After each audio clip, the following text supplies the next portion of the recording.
Bonjour à toutes et à tous. Je me présente, Jean-François Bernier. Je suis protecteur national de l'élève. Et comme vous, l'institution prépare sa rentrée pour la fin du mois d'août. C'est des grands défis pour tout le monde, incluant pour vous, mais pour nous aussi. C'est important pour moi de m'adresser à vous aujourd'hui parce que vous avez un rôle important à jouer, oui, au quotidien, dans la vie des élèves, dans les écoles, mais également dans le cadre de la procédure de traitement des plaintes qui va s'amorcer dès la fin du mois d'août 2023. Ce qui va guider le protecteur national de l'élève et les protecteurs régionaux de l'élève dans l'exercice de leurs fonctions, c'est l'approche de type, comme le protecteur du citoyen, un ombudsman. Alors, l'approche d'un ombudsman, à la base, c'est jamais de chercher un coupable, de devoir absolument taper sous les doigts de quelqu'un. L'objectif, c'est l'amélioration des services, puis trouver des solutions à des problèmes. C'est ça qui va guider à la fois moi comme protecteur national de l'élève et les protecteurs régionaux de l'élève. Maintenant, comment ça va se matérialiser concrètement au quotidien? Bien, c'est une procédure de traitement de plainte et de signalement. Une procédure en 3 étapes maximum. Pour chacune de ces étapes-là, il y a des délais dans lesquels il faut revenir auprès du plaignant. Je vous les présente rapidement. Une image vaut 1000 mots, vous allez voir ça à l'écran. Première étape, la première étape, donc, le plaignant, que ce soit le parent ou l'élève, va manifester son insatisfaction auprès de vous la plupart du temps, ou auprès de votre supérieur immédiat. Alors, à ce moment-là, dès que cette plainte-là est manifestée, la personne qui va rendre une décision doit la rendre dans les 10 jours ouvrables. C'est 2 semaines de calendrier. Si le délai n'est pas respecté ou si la réponse donne pas satisfaction au plaignant, celui-ci peut s'adresser à la deuxième étape. La deuxième étape, c'est le responsable du traitement des plaintes, qui fait partie de vos organismes scolaires au niveau du centre de service, de la commission scolaire ou de l'établissement d'enseignement privé. Cette personne-là a, elle, de son côté, 15 jours ouvrables pour donner suite à l'insatisfaction qui lui est manifestée. Et si, encore là, le plaignant n'est pas satisfait de la réponse qui lui est donnée ou si le délai n'a pas été respecté, ça l'autorise à aller à la troisième étape, qui est celle du protecteur régional de l'élève qui se retrouve partout sur le territoire québécois. Ceux-ci auront entre 20 et 35 jours ouvrables selon les circonstances pour donner suite à la plainte de la personne. Je vais revenir à la première étape qui est la plus importante en ce qui vous concerne puisqu'elle vous interpelle directement. Alors, quand vous recevez une insatisfaction de la part d'une personne, d'un élève ou d'un parent, la plupart du temps, il faut s'attendre à ce que cette insatisfaction-là soit manifestée de façon verbale. Elle pourrait être de façon écrite. C'est ce qu'on conseille d'ailleurs aux parents et aux élèves d'envoyer un courriel à votre attention ou à l'attention du directeur de l'école.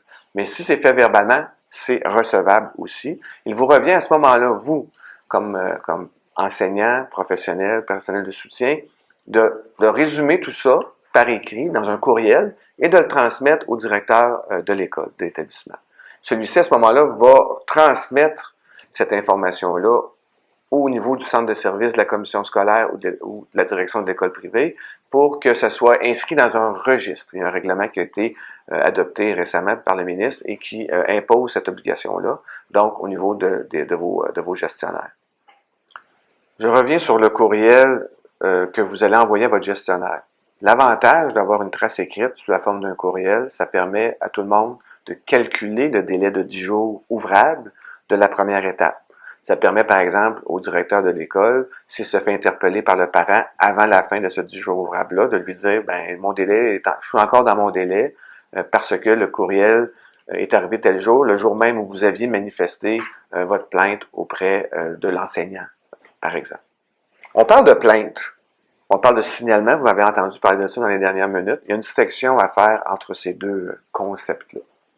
Alors, une plainte, pour le protecteur national de l'élève et pour les protecteurs régionaux de l'élève dans le contexte de leur entrée en fonction et au moment où les gens vont les appeler pour manifester des plaintes.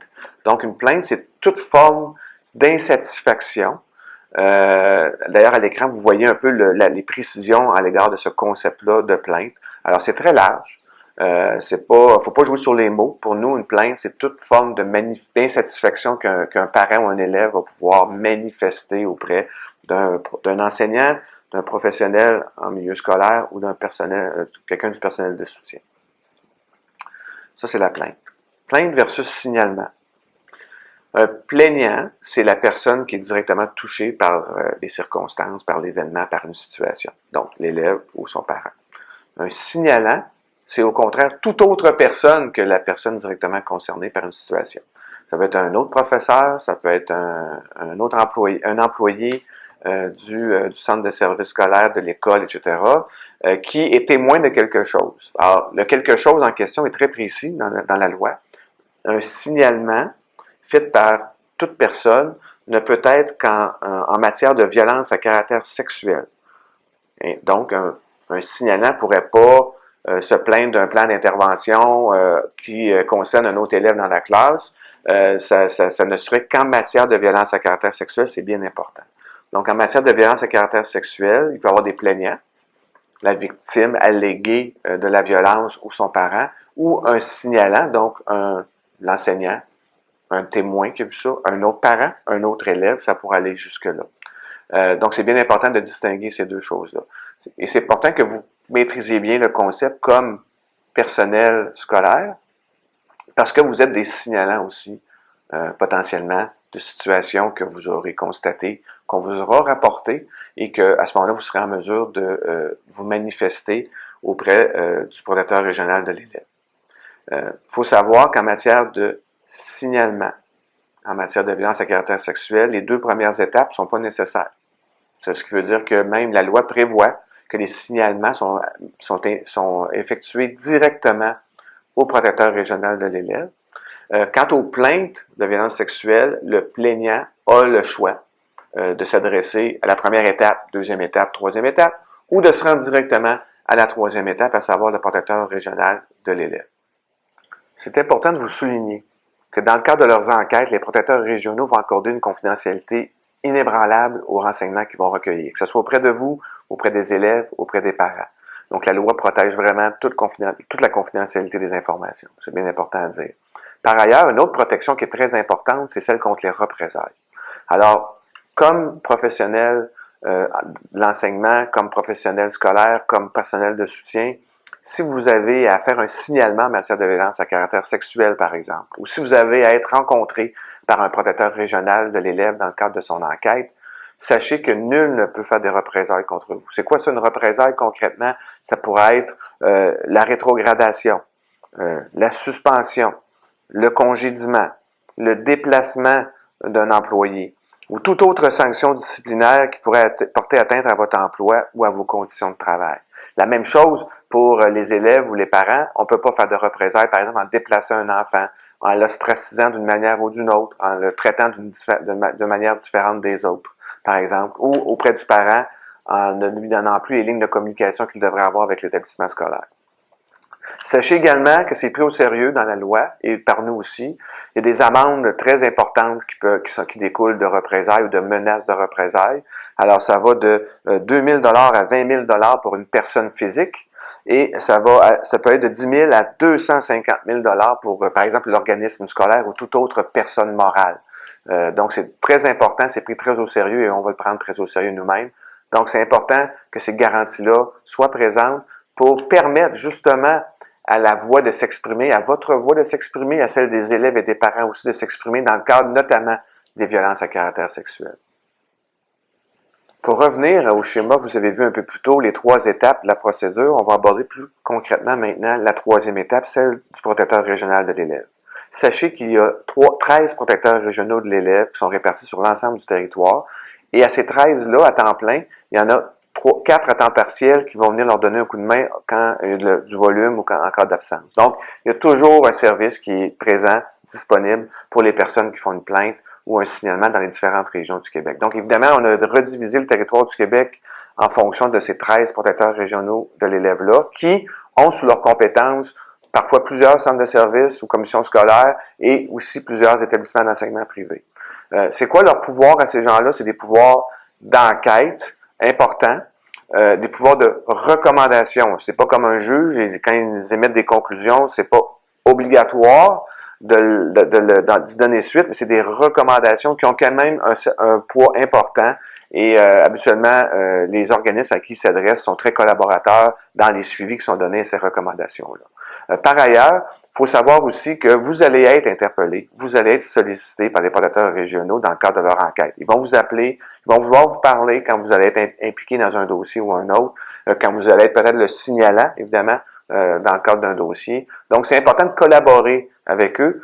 Rappelez-vous que j'ai dit que tout ce que vous allez leur dire est strictement confidentiel. Personne ne peut obliger un protecteur régional ni le protecteur national de l'élève à divulguer une information, même en vertu de la loi sur l'accès. Donc, c'est important que vous le sachiez pour que vous puissiez collaborer pleinement à ces enquêtes-là. En terminant, j'aimerais revenir sur les 3 étapes, mais dans un concept de comment ça va s'opérationnaliser tout ça, comment les gens vont pouvoir contacter les personnes qui ont à contacter lors des première, deuxième ou troisième étape. Je vous rappelle que la première étape, l'élève ou son parent peut vous interpeller directement verbalement. Il pourrait le faire par écrit via un courriel aussi, et que à ce moment-là, vous devez informer votre directeur de la situation par écrit, par un courriel par exemple, là, pour les raisons que j'ai dit plus tôt. À la deuxième étape, à ce moment-là, au niveau du responsable du traitement des plaintes, il va exister un formulaire que les gens vont pouvoir compléter, qui va être disponible sur le site web de vos organismes scolaires. Mais le plaignant pourra toujours aussi contacter le responsable du traitement des plaintes par téléphone ou aussi par courriel. À ce moment-là, toutes les formes de manifestation sont possibles. À la troisième étape, donc celle du protecteur régional de l'élève, nous-mêmes, on a un formulaire que les gens vont pouvoir compléter. Ils vont pouvoir aussi nous contacter par téléphone à une ligne 1-800 unique et également par texto et aussi par courriel. Donc, ce concept-là de faciliter l'accès au recours est très important pour le protecteur national de l'élève. Il faut que les gens aient la facilité de bénéficier du recours que la loi leur a fourni. À ce moment-là, on va être disponible et à ce moment-là, on va même donner beaucoup de renseignements aux gens qui vont nous appeler, notamment de les ramener à la première étape s'ils n'ont pas encore franchi ou à la deuxième étape s'ils n'ont pas encore franchi. Ça fait partie de notre travail de bien informer les gens sur les différentes étapes dans la procédure de traitement des plaintes. Pour ce faire, on a donc, au niveau du guichet unique qu'on offre à tout le monde, on a une ligne 1-800. Alors, le numéro de téléphone, c'est vous voyez à l'écran, le 1-833-420-5233. Un courriel info@pne.gouv.qc.ca. Alors, c'est les 2 principales adresses ou coordonnées à connaître pour l'ensemble des élèves et des parents du Québec qui vont faciliter donc le recours à nos services et surtout à la procédure de traitement des plaintes. En terminant, il me reste à vous souhaiter une excellente rentrée scolaire 2023. Au cours des prochaines semaines, vous allez apercevoir sur vos murs de vos écoles des affiches produites par le protecteur national de l'élève qui informent les élèves, vos collègues et aussi les parents du recours, du nouveau recours et de la nouvelle procédure. Sachez aussi qu'on est très conscient des défis, des enjeux que vous vivez au quotidien. Et c'est sûr que dans le cadre de nos interventions des protecteurs régionaux de l'élève et celui du protecteur national de l'élève, on va considérer évidemment cette réalité-là qui est particulière et qu'on espère pouvoir s'améliorer au cours des prochaines années. Au revoir, à la prochaine.